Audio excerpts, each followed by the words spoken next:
Ok, todo tuyo. Bueno, acá vamos. Este es el primer episodio que vamos a hacer de los CSS Workshops. Así que decidimos empezar por algunos temas más básicos de layouts, porque obviamente sabemos que hay una parte más jugosa que sería ver todo lo que es Flexbox y Grid, que son las cosas que más nos preguntaron, pero nos parecía también importante empezar a setear algunas bases de propiedades por ahí más básicas y de layouts un poco más antiguos que todos conocemos un poco más. Pero la idea acá es empezar a ordenar esa información de a poco para empezar a avanzar. Así que el punto de partida fue el Box Model, pero bueno, yo tenía ganas de hablar un poco de layouts en general. Hay mucho contenido en esta clase, me di cuenta un poco tarde, entonces no los quiero quemar a todos porque sé que estamos cerca de la hora del almuerzo. Y los primeros 2 slides eran un poco para filosofar un poco de qué son los layouts y para qué nos sirven y por qué. Así que voy a tratar de resumirlos lo más posible para que nos podamos mover rápido a la parte más teórica de CSS. Pero bueno, me parecía importante también decir lo que por ahí de mi foco más de diseño, lo que son los layouts, ¿no? Son como esta estructura invisible que todos manejamos en los sitios y que son como súper importantes para la usabilidad y también para la identidad de un sitio.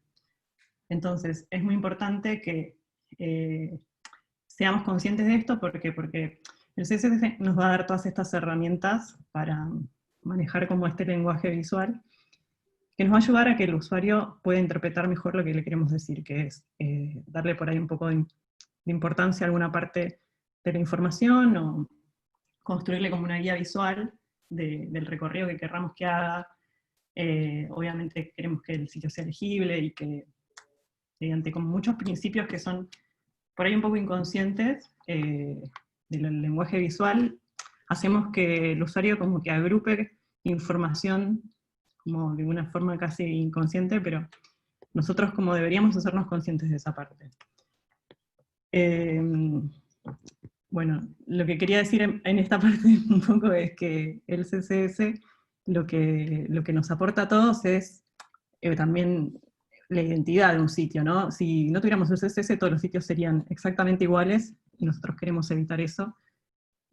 Por eso, el fin de esta charla es un poco conocer cuál es la estructura con la que estamos trabajando, que es este box model, que es una caja, y cómo empezar después, primero entendiendo esta caja, aprender a romperla, ¿no? Porque como el principal desafío es que en HTML todos los tags son una caja.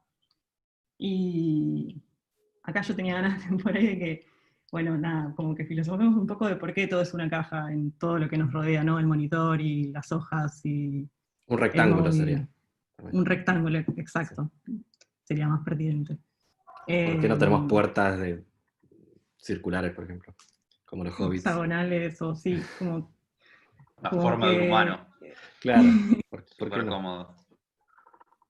Sí, y también hay como muchos estándares que son los ingredientes básicos que tenemos en un documento, que bueno, que son las hojas, que tienen un formato como universal también, que es rectangular, y los tipos móviles también tienen esta forma más como son todas cajitas, y con eso vamos construyendo los sitios, ¿no? Entonces, cuando vemos el outline de todos los elementos, es como caja con caja, todo muy ordenado, que está buenísimo, pero también está también bueno empezar a romper esa caja y darle un poco más de dinamismo y generar como estructuras un poco más asimétricas, o esto que decíamos de ordenar la información de una forma que sea memorable, que sea como única, que sea personal, pero y al mismo tiempo le dé como una ayuda al usuario, ¿no? Para saber de qué se trata lo que estamos tratando de mostrarle.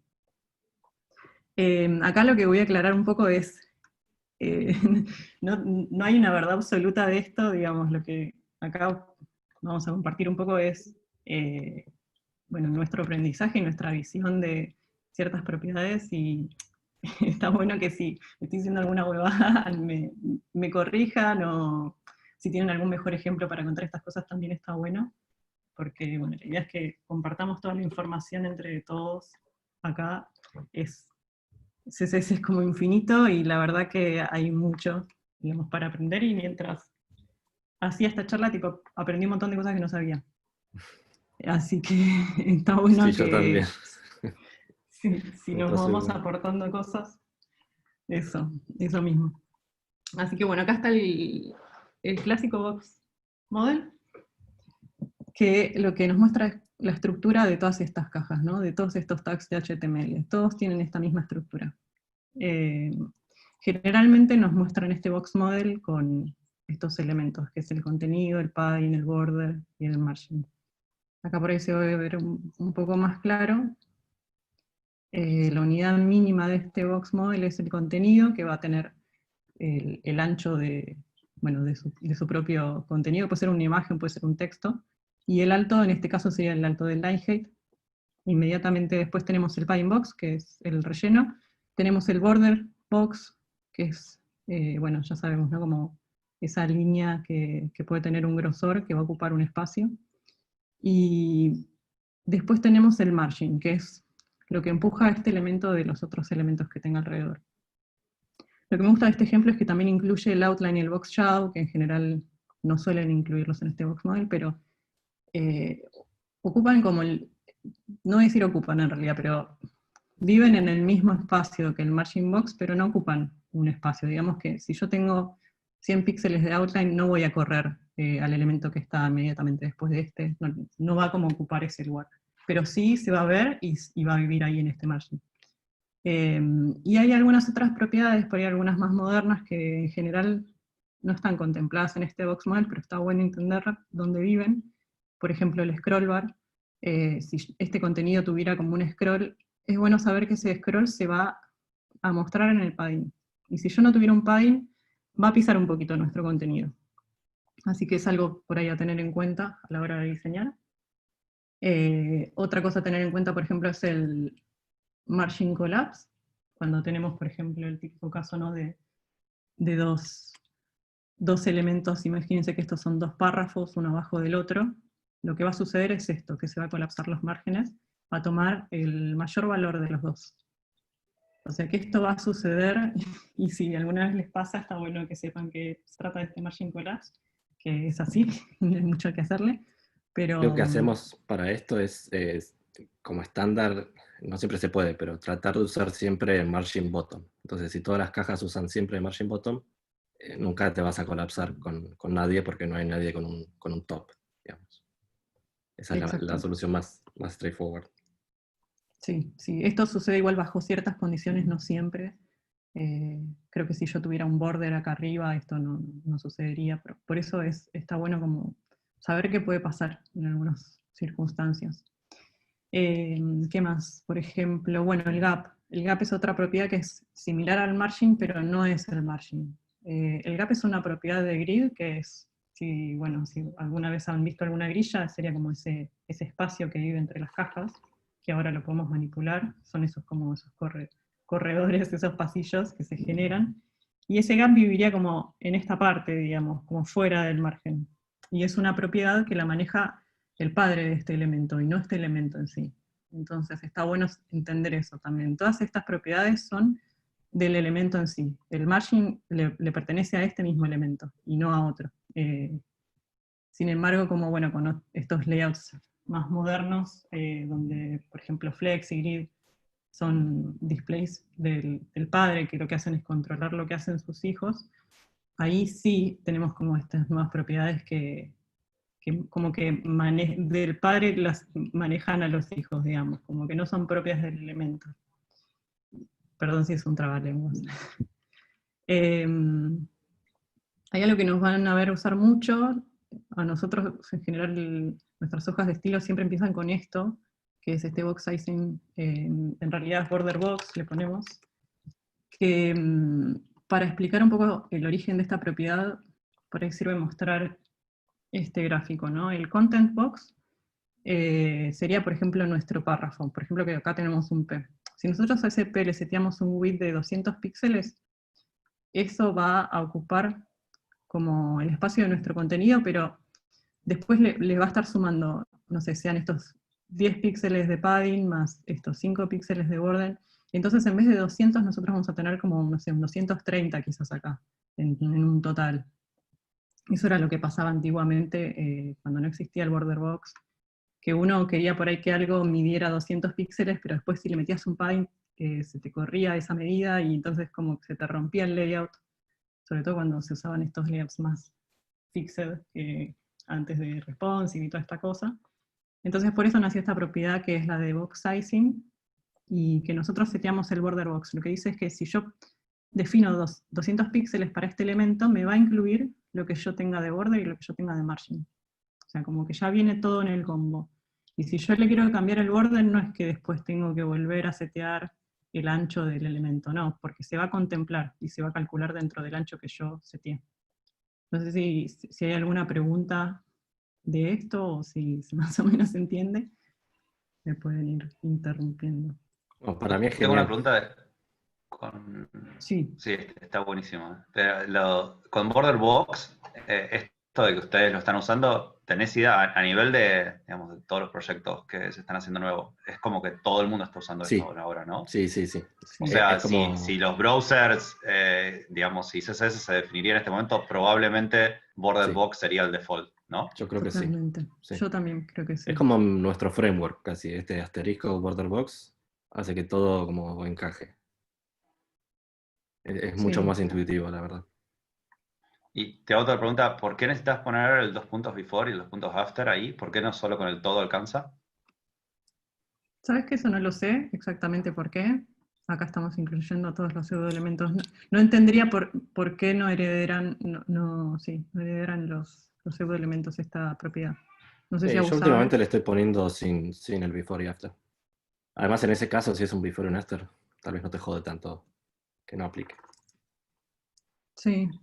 Yo siempre como que lo fui copiando y heredando, y nunca me cuestioné ni probé qué pasa si lo saco, por ejemplo, pero tampoco es que usamos tantos pseudoelementos, pero bueno, es una buena pregunta para Tiran explorar tomates mañana después. porque toda producción de los sitios del nivel están rotos. Los de Agus que no le está poniendo el before y el after. Bueno, hay algo también que es interesante de saber, que es una tecnología un poco experimental, pero la verdad que tiene bastante buen support, que ya se está dejando de usar el margin top y bottom y left y right, sino como que ya se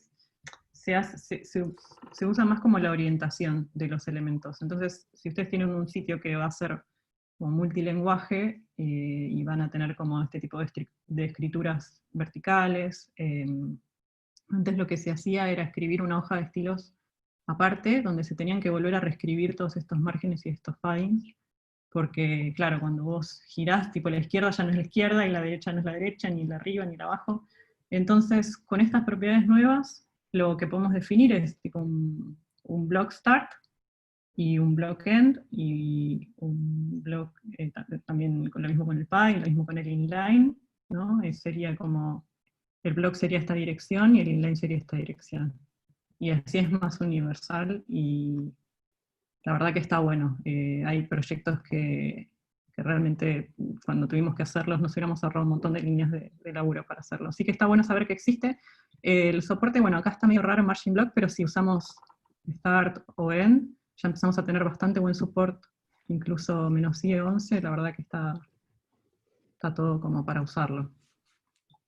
Pero bueno, hay que tener en cuenta eso nada más, que quizás el shorthand de Margin Block todavía no tiene tanto soporte.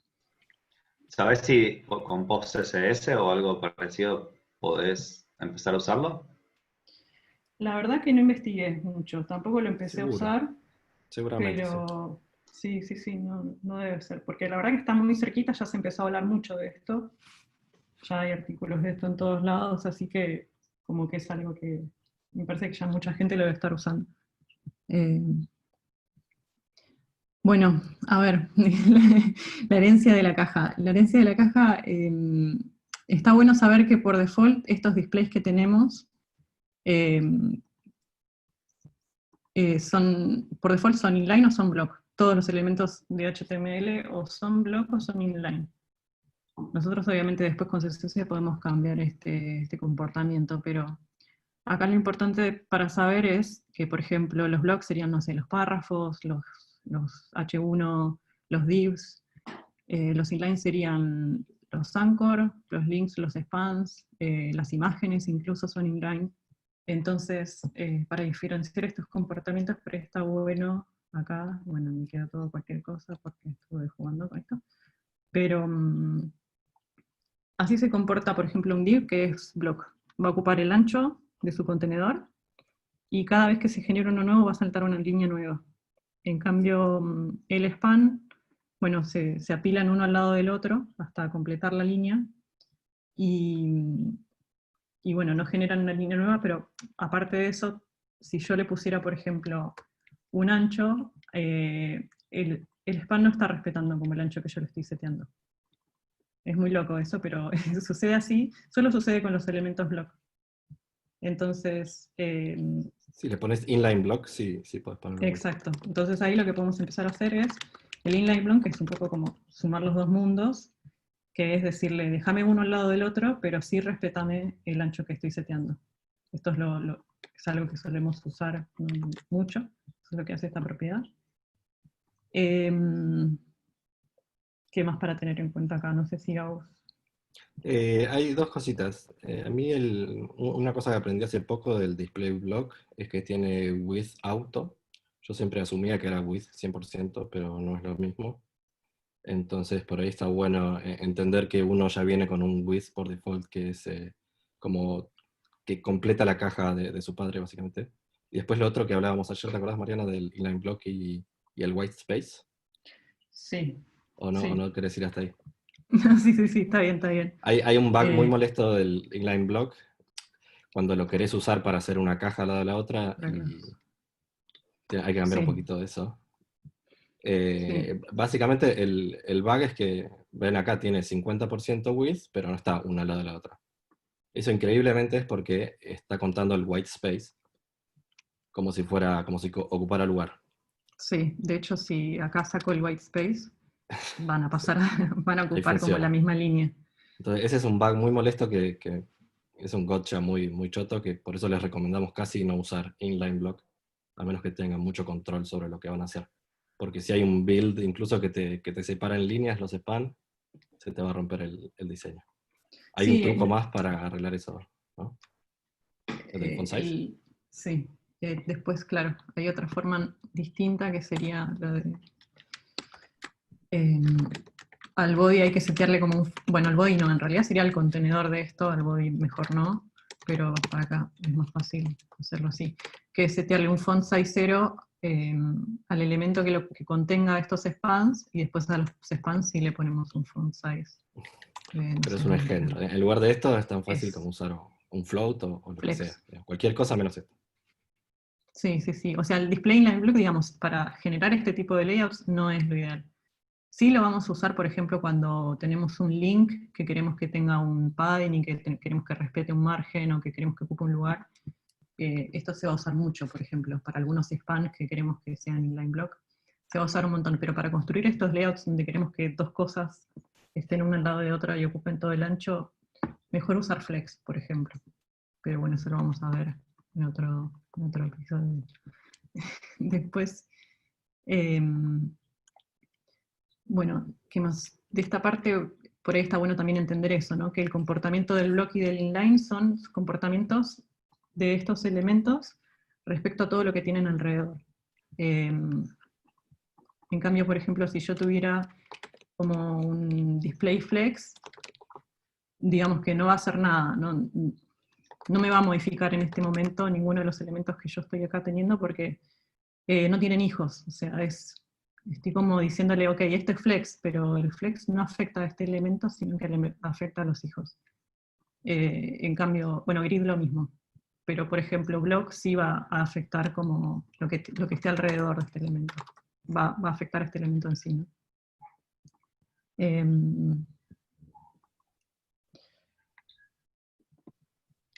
Bueno, algunas propiedades que nos ayudan a quebrar la caja, este es el último slide, así que, pero está un poquito cargado. No sé si alguien tiene alguna pregunta de esta parte antes de seguir avanzando. Si no, sigo con los position. Bueno, acá tenemos un montón de párrafos dentro de un container. Y lo que voy a hacer es como más o menos ir cambiando las positions para que explicar un poquito qué hace cada una. Por default, la position de todos los elementos de HTML son static. O sea que esto es una redundancia, no hace ni hace falta como decirlo.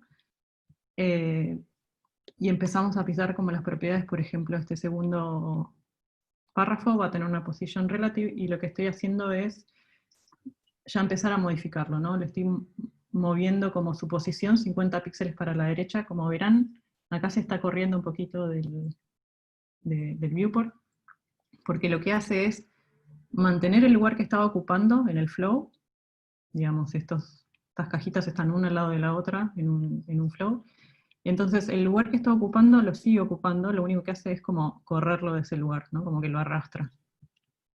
Que es distinto a lo que hace la position absolute, porque position absolute sí lo saca del flow mismo, o sea, no sé si vieron ahí que se levantó, digamos, que se fue del flow y empezó como a flotar arriba, y lo que hace es eso, ya no está ocupando un lugar en este flow inicial, en este apilamiento inicial. Lo levanta y lo pone ahí como absoluto, ¿no? Absoluto respecto al viewport en este caso, porque no tenemos definido un container relativo, pero sí se puede, es bueno saber que, bueno, que este position absolute se puede hacer en referencia a otro elemento. O sea, absoluto respecto al viewport son estos 50 píxeles que vemos acá, pero si tuviera otro contenedor, obviamente que lo podemos posicionar respecto a ese contenedor. Ahí tengo una pregunta, Mariana. ¿Por qué la absolute, el P absolute no se fue más para arriba? Yo le pregunté lo mismo ayer. Yo también tengo esa pregunta. Y la respuesta es el margin, increíblemente. Esta es una de las cosas que aprendimos ayer. Pareciera que le suma los margin como top. Exacto. Es como que está sumando los margin. Yo necesito, sí, le está sumando como el margen.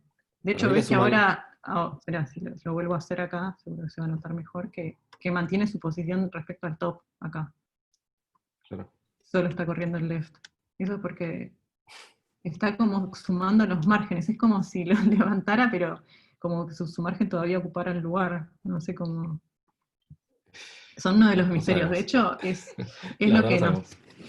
Es muy loco que como que estas propiedades por ahí a veces uno cree que las entiende y de repente las empiezas a combinar con otras cosas y ya no entendés más nada que está pasando, ¿no? Es como que hay un montón de bugs, incluso... En general, igual lo usarías left y top, digamos, usarías las dos cuando usas un absolute. O usás a veces solo uno de los lados. No, o muy sea, no pocas es que veces no. Y no es confiable. Eso, exactamente. Yo he visto muchos bugs por ahí con Firefox que si no seteabas el top, te tomaba otro valor. Entonces eso está bueno siempre como definir los dos ejes. Así que buen aporte de eso, sí. Pero incluso en este ejemplo, ¿por qué no se va más para arriba? No, se mantiene donde está, digamos. Claro, el top lo sigue manteniendo donde lo que pasa es que en el otro baja más. Que eso es lo raro, digamos. Yo esperaría que pase ¿no esto, se va más para arriba porque está el otro relative encima o por otro motivo? No, yo creo que si vos no le seteás el top, debe quedar como donde estaba. Porque claro, no, pero porque tiene estos dos objetos arriba, si no, pasaría a estar tipo... Pero si tuviera solo el static arriba. El estático ocuparía, para mí, sí. Si comentas el relative y los dejas todos estáticos, el absoluto no va a pasar por encima de todos. ¿Por qué no sube más? Claro, esa es la Porque duda. este está ocupando un espacio. Ajá. Y el absoluto, digamos, es un poco raro también porque se empiezan a jugar otras cosas. Cuando usamos las positions, estamos como sacándolos del flow inicial, ¿no? El flow inicial, todos los elementos tienen un z-index que es auto. Y cuando les ponemos esta position, los estamos sacando de ese auto. Entonces acá empezamos como a jugar con lo que es, los empezamos a poder ver arriba o abajo, podemos empezar a jugar con ese z-index, a partir de haberles puesto una position. Vale. O sea, también podría influir el z-index, o sea, si cambias el z-index y le pones uno muy por encima, pues ya se posicionará por encima y ya está. Ya encima del todo, como queda ahora más o menos.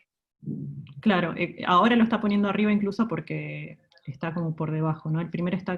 Digamos que el primer orden que va a regir acá es el orden de los elementos. digamos. Entonces este está después de este, entonces lo va a pisar. Pero sí, está bueno siempre definir los dos ejes, porque va a traer complicaciones. Incluso yo en Firefox me pasó mucho eso, de que de repente en Chrome lo veo acá y en Firefox me lo lleva arriba o abajo. Eso es como, para evitar bugs, siempre marcar los dos ejes. De hecho, lo del margen también está bueno notarlo, porque no sé si vieron que yo puse 50 píxeles desde la izquierda y en Relative me los toma desde acá, ¿no? Porque yo tengo un margin que está agregado por el body, por default, que tiene este margin. Y sin embargo el Absolute me lo está tomando como un poquito más distinto. Sí, el relative es como el cero relativo, ¿no? Y el otro es el cero absoluto de cero de la pantalla. Sí, algo así. Exacto. Sí, sí. Yo en general uso el Absolute para cosas chiquitas, digamos. Si estás haciendo una estructura de un layout con Absolute, probablemente va a fallar en un punto. Pero si necesitas hacer un overlay, por ejemplo, un backdrop de un modal, ese tipo de cosas, es bastante útil. Sí, sí. Sí, en general el Absolute para layouts es complejo, porque después es como... Es tan fijo, ¿no? Como cuando uno lo flota ahí sobre... Al estar flotado, digamos, ¿no? En el web, en el contenido. Cuando empezás a hacer el responsive, seguramente haya un párrafo que quizás empieza a pisar ese botón, porque ese botón está flotado. Entonces, como para layouts muy complejos, no está bueno usarlo, porque siempre va a traer problemas en general. Sobre todo en el responsive. Donde si no ocupó un lugar, entonces algo se le va a poner arriba o abajo y va a tapar alguna lectura, ¿no? Por esto de qué pasa, de que lo levantó del contenido, ya no ocupa un espacio ahí. Y ese espacio lo están ocupando todos los que vienen después. Ahí tendrías que añadirle un margen o algo para que ocupara ese espacio, ese margen Exacto. del div. Exacto. Pero por ahí vos en desktop eso no lo ves y de repente en responsive se cayó todo ese texto y te pisó el... Pero sí, se soluciona ahí con unos márgenes. Bueno, Fixed es otra polémica también. Fixed es muy parecido al Absolute, pero sí va a ser siempre como relativo al viewport.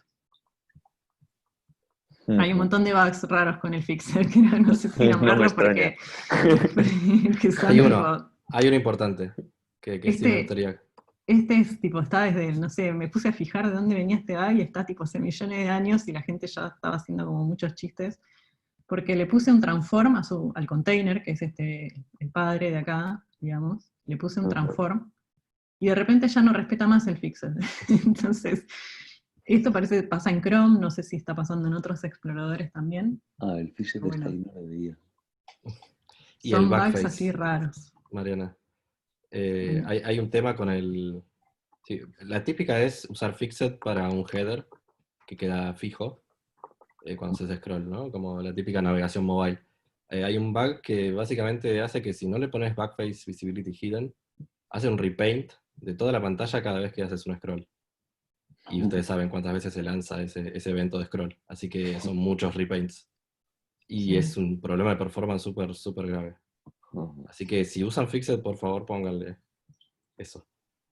¿Hay alguna otra opción que no sea Fixed? O sea, en general se dice que no lo usen y usemos otra cosa. ¿O? No, está bien Fixed. Si vos necesitas hacer eso, un header top arriba, es Fixed, está bien.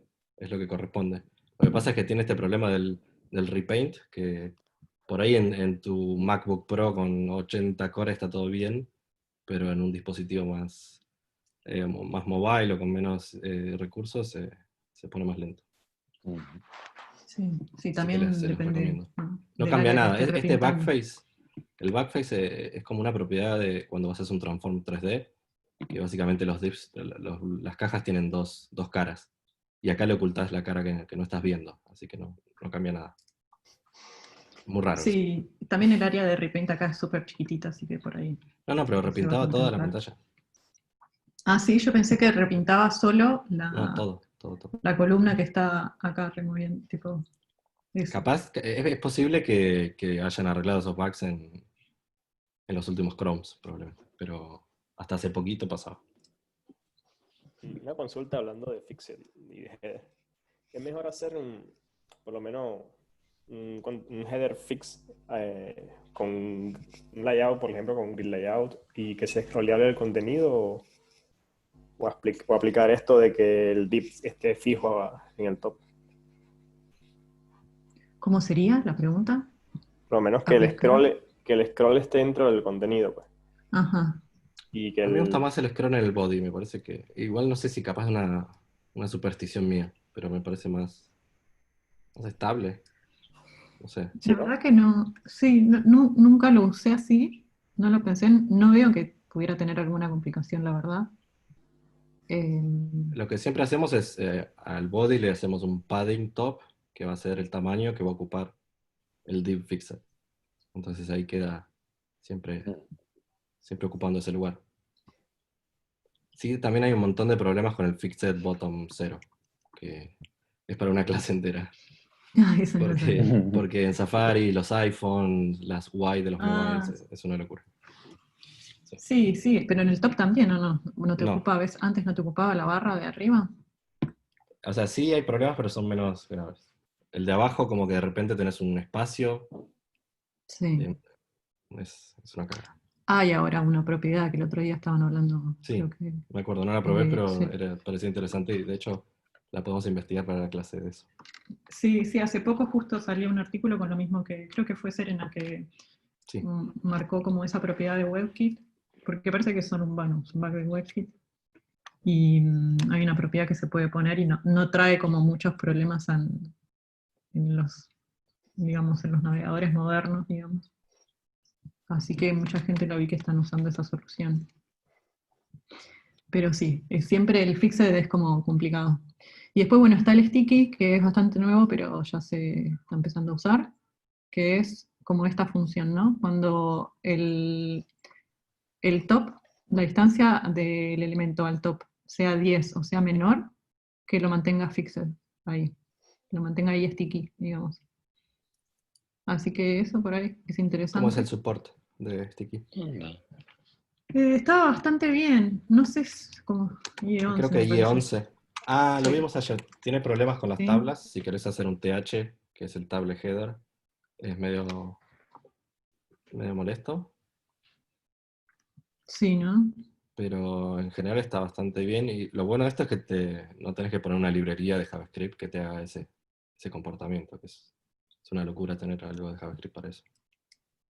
¿Un sticky de 0 arriba de todo sería lo mismo que el fixit Sí, que vos querías para el probablemente header? sí. Exacto. Sí. En realidad no, espera. No, porque Me voy. Perdón, confusión. No, porque, digamos, el sticky está acá abajo. Primero tiene todos estos elementos y después, sigue en su sitio. Claro. Cuando escroleo y llega al 0, ahí se mantiene en 0. Qué raro. Entonces, solo te valdría si lo tienes por encima de todo, digamos. Claro, Exacto. eso decía yo, Sí. si lo pones al principio de todo. Y ahí va a ser siempre sticky. Claro, no está fijo, sino que está pegajoso. Sí. Claro. Está pensado medio como raro, sí. Estaba pensado como para reemplazar el comportamiento de JavaScript que hacíamos antes, hace años atrás, con 6, 7 líneas, de que se quedara colgado cuando ibas scrolleando. Es como que nace solo para eso, me parece. Sí. La verdad que tampoco nunca lo usé. Es que me parece que se fue un poco la moda de los stickies también. Antes era más normal verlos. Hace bastante no los veo. Sí, el ejemplo de MDN era como un acordeón. Sí, como un acordeón, por ejemplo, una libreta de teléfono, si tenías la A, ibas scrolleando, Claro. y cuando llegabas a la B, quedaba sticky la B, ibas scrolleando los teléfonos de la B, se iban apilando todos los que vos ibas scrolleando, ibas viendo los resultados que daban ahí, quedaba muy lindo. Sí, o en las landings o en los sitios corporativos, el header, a veces si tienes mucho contenido, en vez de hacer un scroll to top, te van acompañando, la navegación te va acompañando, y con el sticky te ahorras algunas líneas de JavaScript. Está bien, pero sí, no es wow. Capaz que con Fixer la zafás también. Una pregunta, ¿se podría hacer un sticky bottom? Sí, también me parece. No sé, ¿no? Sí, mantiene... No voy a decir más nada. No, tengo entendido que se usan los 4 ejes, digamos. No es que, lo que no sé es cómo Tal vez acá sería en el iframe para probarlo. por ahí en el iframe de CodePen no le gusta. Pero no sé. Sí, el tema sería como, claro, pues pasa que yo le puse también acá un hate. Y si le pones un top de 100 VH, ahí no te quedaría en el bottom. ¿Cómo? ¿Un top? Un top de 100. ¿Al sticky? Sí. O sea, en lugar del bottom 0, como empujarlo desde arriba. Pero con VH. ¿No deberías sacarle el hate Sí. para que sea visible? Pasa que, a ver si le pongo una scroll para el contenido. Para que llegue abajo. Ahí está. Ahí está. La conexión. Pero Sí. eso es lo mismo que poner un... Sí, no sé en qué caso se podría usar un sticky bottom, ¿no? Porque como está en combinación con el scroll, Claro. como que le... Ah, quizás, bueno, no sé. Si Estaba dentro pensando del por ahí en contenido... una, no sé, en una tabla muy larga y querés guardar información cuando scrollea, de un lado para arriba o para abajo. Entonces, que siga viendo la información, no sé, está seleccionando cosas y que pueda seguir viendo las cosas que está seleccionando mientras scrollea. Justo las tablas tienen un millón de bugs. Ahí en el can I use, los asteriscos son... La tabla no funciona. Pero sí, si haces una tabla con divs, seguramente. Claro, eso. Y ahora ya se queda fijo ahí. Bueno, Sí, pero pero en realidad está fijo porque... Por eso, claro. Eso, Por el claro. top. Para un mensaje de cookies. No sé. o un footer que tenga el branding y otra información abajo, y cuando estás arriba que se vea siempre el branding, y cuando llegas abajo se expande, por así decirlo. Ujú. Lo que no sé es cómo hacer para que el scroll toque como el botón, digamos. Pero Es para experimentar.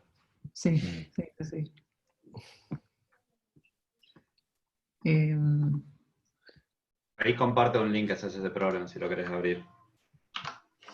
Que dice usa botón sticky y botón 0 y parece ser que le anda. Justo es el ejemplo que dicen. a ver. Está en Slack. Una vez que llegás abajo de todo, te pasás del footer y seguís para abajo. Mira, Te pasás. muy bueno. Claro, ahí está. Acá hay un espacio acá abajo que Es permite raro, que scrollear por debajo del... Sí. Y eso dice con botón 0 que lo hace. Muy Bueno, bueno el ejemplo. simpático. Sí, nos resolvió el caso. Bueno, este es el paso a otras formas de empezar a romper la caja. Los floats, los famosos floats. Bueno, acá hay un container que tiene este borde y tenemos dos elementos que los voy a empezar a flotear para mostrar lo que sucede. Ya seguro que muchos ya saben lo que va a pasar acá. Lo que pasa cuando tengo a sus dos hijos floteados, digamos, el container se colapsó, porque ya no tiene forma como de calcular el alto de esta caja, porque cuando uno flota los elementos, de nuevo los saca como del flow, de ese stacking content, y pasan a flotar. De hecho, si pongo acá un poco de texto, un poco más de texto abajo, van a ver cómo se empieza a apilar como el contenido, como que ya se empieza a chocar con lo que está arriba, porque ya esto no está ocupando un espacio como ocupaba antes. Entonces los floats la verdad que están buenos, pero de nuevo, para armar estos layouts donde por ahí queremos que dos cosas ocupen un espacio, digamos, si esto tuviera un fondo de color, como que perdí esa parte. Así que, de nuevo, por ahí son ejemplos que para saber que, bueno, tienen hacks, pero hoy en día también tienen formas de resolverse más modernas como Flexbox, por ejemplo, para este tipo de layouts, sin duda.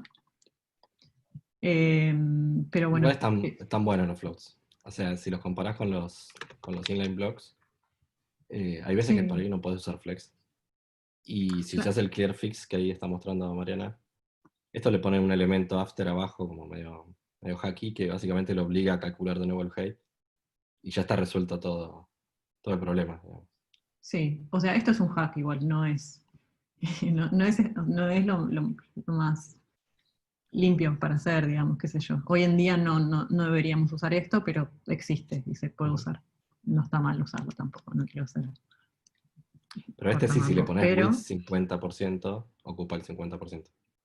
Exacto, si este tuviera un 50% y este 50%, están flotados en la misma línea, no tienen el problema que teníamos antes con los displays. Esto es muy loco, pero lo descubrí tipo 2 minutos antes de la charla, que es el Display Flow Root, que es experimental y está totalmente nuevo y hace que de repente no tengamos más ese bug, así que está buenísimo. Es que no Pero es un tendría bug. que... En teoría, yo lo había Tenés leído hace un razón. tiempo, por ahí me acuerdo mal probablemente, pero había un comportamiento con las imágenes, que el float se había pensado más que nada para poner una imagen al lado de un texto. Entonces, Sí, cuando vos colapsás el height, el texto como que rapea alrededor de esa imagen.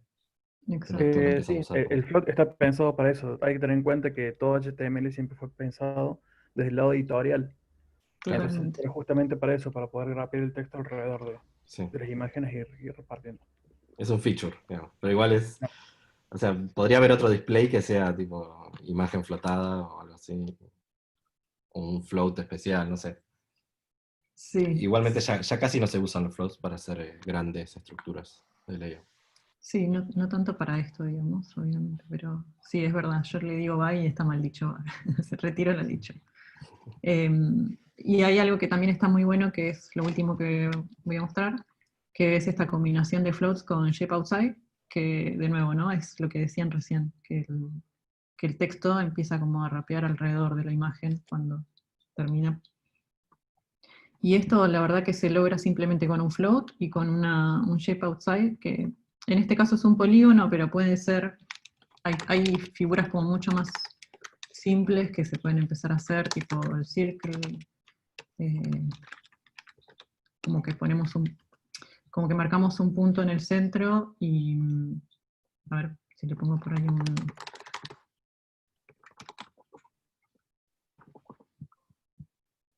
a ver, y un border radius me parece que voy a necesitar para que se vea un poco mejor. Pero bueno, acá Me hay puedes un mostrar montón de... las DevTools que están muy buenas para eso también. Sí, sí, sí, sí. De hecho, como que con esto se puede empezar a jugar un montón y son layouts que están muy buenos porque digamos que si si el navegador, por ejemplo, no soportara Shape Outside, nada, no lo lee y queda simplemente como la imagen flotada y ya está, digamos. Quedaría un poco así, digamos, si no es tan mal el fallback que tiene originalmente. Sí, las DevTools, a ver si puedo abrir este acá. Las de Firefox están muy buenas. En Change View podés poner el debug. Y ahí lo ves sin el iframe.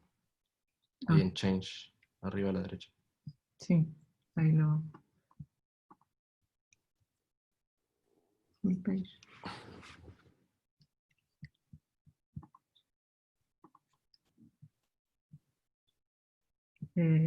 Acá ¿Qué está pasó? el FG.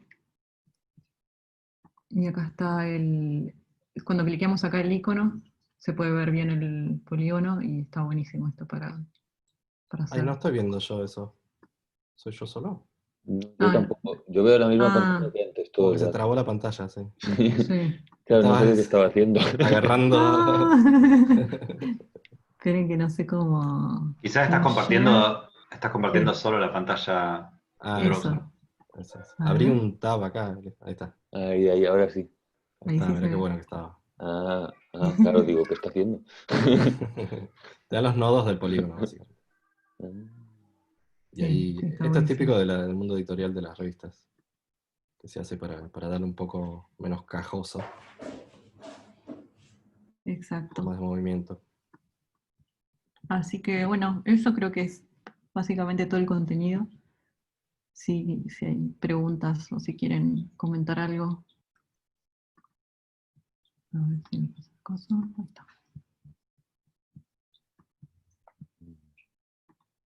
Ahí volví a compartir la otra pantalla, no sé si se ve. No. No, ninguna. Yo, mientras piensan preguntas, te mando otro artículo, así ya queda en el video. Si lo abrís en Slack. Esa está diciendo cómo hacer lo del content box. que hablábamos, que preguntamos. Box sizing. Tendría que haber ido al Anchor, no sé por qué no fue. Ah, genial, esto. No, un poco más abajo. O sea, porque te mandé directamente, pero no funcionó el Anchor. Así que si vas más abajo, ahí está. Ah. Tipo, ahí tenés que, tipo, lo que se usaba primero, después el que mostraste vos, Universal Sí. Box Sizing, que está bueno porque también, si no, no aplica el before y el after.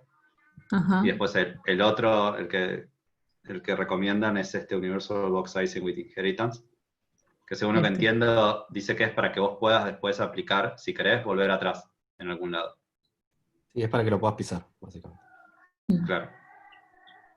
Sí, sí. Creo que generalmente nosotros estamos usando esto. Sí, creo que sí. Mira, sí. La verdad es que no sabría por qué no están heredando el before y el after, no heredan cuando tienen la estrellita. No sé si lo explica por acá por qué. Habrá que buscar. Pero después lo voy a leer bien.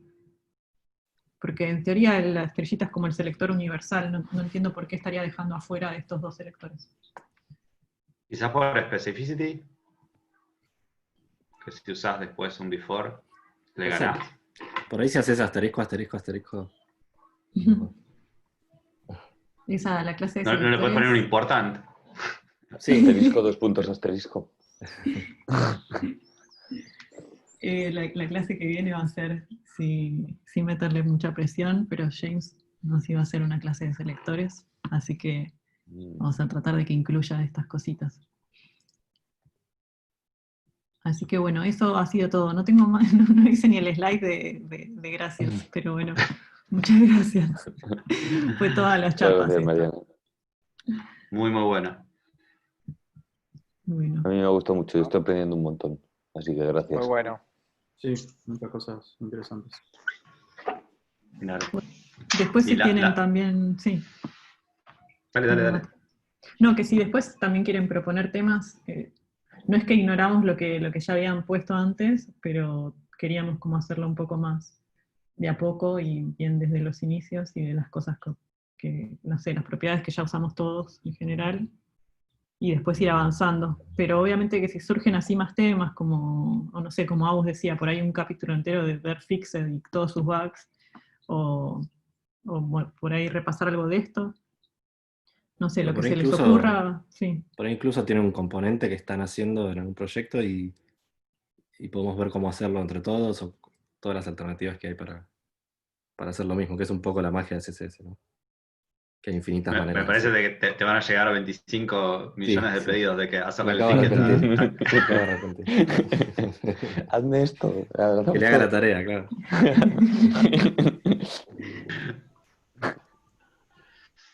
Bueno, la seguimos entonces por CC Problems.